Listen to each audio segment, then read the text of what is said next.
உங்கள் தந்தி தொலைக்காட்சியில் பிரம்மாண்டமான காட்சி அமைப்புகளுடன் சாணக்கிய தந்திரம் தினமும் இரவு 8 மணிக்கு.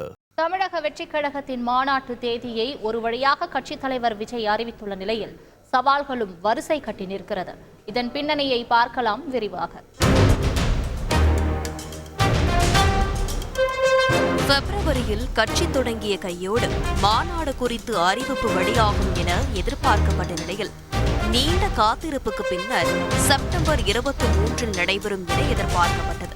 இருப்பினும் கட்சி கொடி அறிமுகத்தின் போது கூட தேதியை உறுதிப்படுத்தாமல் விரைவில் மாநாடு குறித்த அறிவிப்பு வெளியாகும் எனவும் மாநாட்டில் கொள்கை குறித்தும் கொடிக்கான விளக்கம் குறித்தும் தெரிவிக்கப்படும் என கூறியிருந்தார் விஜய். அதன்படி 23இல் விழுப்புரம் மாவட்டம் விக்கிரவாண்டியில் இடம் தேர்வு செய்யப்பட்டு போலீசாரிடம் அனுமதி கேட்டு விண்ணப்பிக்க 33 நிபந்தனைகளுடன் போலீசார் அனுமதி வழங்கியிருந்தனர். ஆனால் போலீஸ் அனுமதி, இடம் என அனைத்தும் அமைந்து குறுகிய காலம் மட்டுமே இருந்ததால் குறித்த தேதியில் மாநாடு நடத்துவது தாவேகாவிற்கு சவாலானதாகவே அமைந்தது. அதிலும் மாநாடு நடக்கும் இடத்தில் பார்க்கிங் வசதியிலும் சிக்கல் நிலவியதால் என்ன செய்வது என புரியாமல் தவித்தது தாவேகா.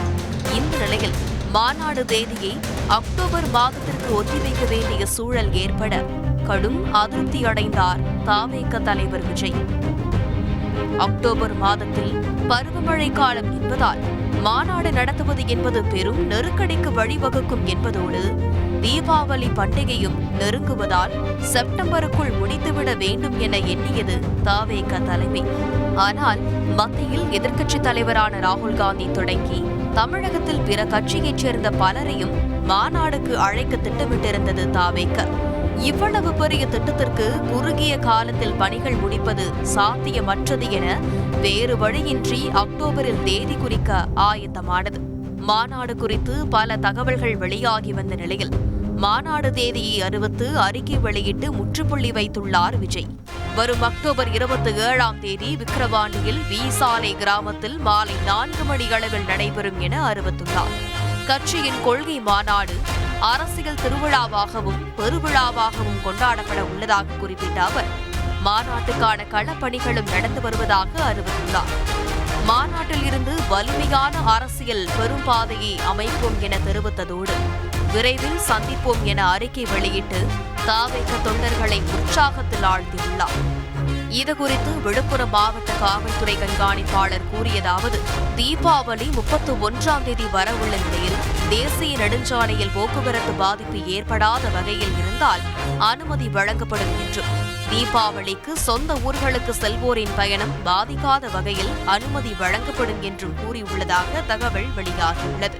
மாநாடு நடக்கும் தேதி தொடர் விடுமுறையை ஒட்டி வருவதால் சொந்த ஊர்களுக்கு செல்ல பலர் படையெடுக்கும் சூழல் நிலவுகிறது.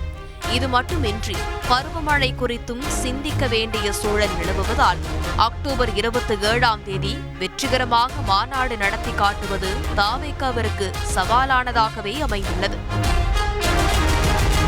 உங்கள் தந்தி தொலைக்காட்சியில் பிரம்மாண்டமான காட்சி அமைப்புகளுடன் சாணக்கிய தந்திரம் தினமும் இரவு 8 மணிக்கு.